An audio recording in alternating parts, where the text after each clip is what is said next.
Assalamualaikum warahmatullahi wabarakatuh. Saya Abdul Jelani dari Universitas Krishna Dwipayana Teknik Informatika. Dan dalam materi ini saya akan menginformasikan tentang kasus korupsi di Indonesia tahun 2023 yang mencakup tentang definisi, tingkat korupsi, kasus dan gambar terkini serta dampak dan cara pencegahannya. Korupsi adalah penyalahgunaan kekuasaan publik untuk keuntungan pribadi yang merugikan negara dan masyarakat secara luas dan merugikan perekonomian negara dan masyarakat. Tingkat korupsi di Indonesia masih tinggi. Negara ini memiliki indeks persepsi yang rendah dan korupsi menyebar dari tingkat pemerintahan yang tinggi hingga tingkat masyarakat. Berdasarkan data Corruption Perception Index atau IPK untuk tahun 2022, Indonesia memperoleh skor 34 dengan peringkat 110 dari 180 negara. Skor tersebut turun 4 poin dari tahun sebelumnya dan merupakan skor terendah Indonesia sejak tahun 2015. Di sini saya akan memperlihatkan beberapa contoh kasus korupsi yang paling terkenal di Indonesia. Contoh pertama ada kasus EKTP. Pengadaan EKTP menjadi kasus korupsi yang paling fenomenal. Kasus ini menyeret mantan Ketua Umum Partai Golkar Setia Novanto yang telah bergulir sejak 2011 dengan total kerugian negara mencapai 2,3 triliun. Dan kasus kedua ada kasus PT Asabri yang menjadi sorotan meskipun belum diketahui secara pasti, namun total kerugian negara diyakini mencapai 10 triliun. Wah, kasus ini sangat besar sekali ya. Dan di sini ada beberapa gambar penangkapan kasus korupsi.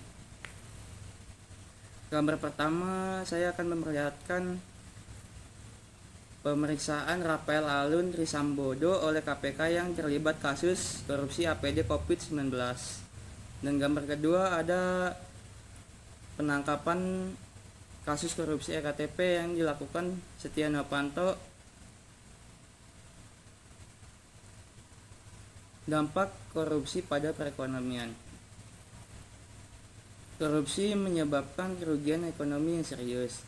Dana publik yang seharusnya digunakan untuk pembangunan dan pelayanan publik malah disalahgunakan oleh oknum koruptor dan lesunya pertumbuhan ekonomi dan investasi, penurunan produktivitas, rendahnya kualitas barang dan jasa publik, menurunnya pendapatan negara dari sektor pajak dan meningkatnya hutang pemerintahan. Dan di sini saya akan menjelaskan beberapa cara pencegahan korupsi. 1. Pendidikan dan kesadaran diri sendiri. Pentingnya pendidikan yang mengedepankan nilai moral dan meningkatkan kesadaran akan bahayanya korupsi.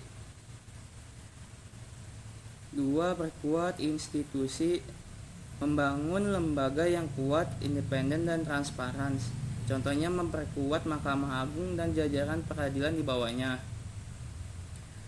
3. Pemberian sanksi yang tegas. Penegak hukum memberikan sanksi yang tegas pada pelaku korupsi. Dan ada beberapa langkah-langkah pemerintah untuk mengatasi korupsi. Yang pertama, penguatan lembaga anti korupsi. Pemerintah meningkatkan peran Komisi Pemberantasan Korupsi atau KPK dan instansi terkait untuk memerangi korupsi dengan lebih efektif. Dan kedua, peningkatan transparansi dan akuntabilitas. Pemerintah mendorong transparansi dalam pengelolaan keuangan negara dan memperkuat sistem audit serta pengawasan publik. Dan ketiga, ada pendidikan anti korupsi. Pemerintah mengintegrasikan pendidikan anti korupsi dalam kurikulum pendidikan untuk generasi mendatang. Dan ada juga tantangan dalam pemberantasan korupsi di Indonesia. Menurut saya, ketahanan sistem di Indonesia masih sangat kurang baik. Dari tingkat pemerintahan dan sampai tingkat masyarakat pasti ada aja yang korupsi. Ketahanan sistem. Perlu meningkatkan ketahanan sistem penyelenggaraan pemerintah terhadap tindak korupsi. Kegiatan korupsi yang kompleks, penyelenggaraan korupsi yang semakin terorganisir dan sulit terdeteksi.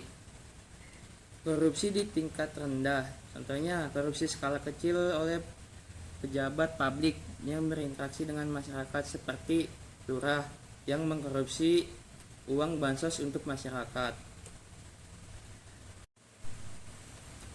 Kesimpulan, korupsi merupakan masalah serius di Indonesia. Untuk mengatasinya memerlukan kerjasama semua pihak, perubahan sistematik dan pengawasan yang ketat atas tindakan pemerintah.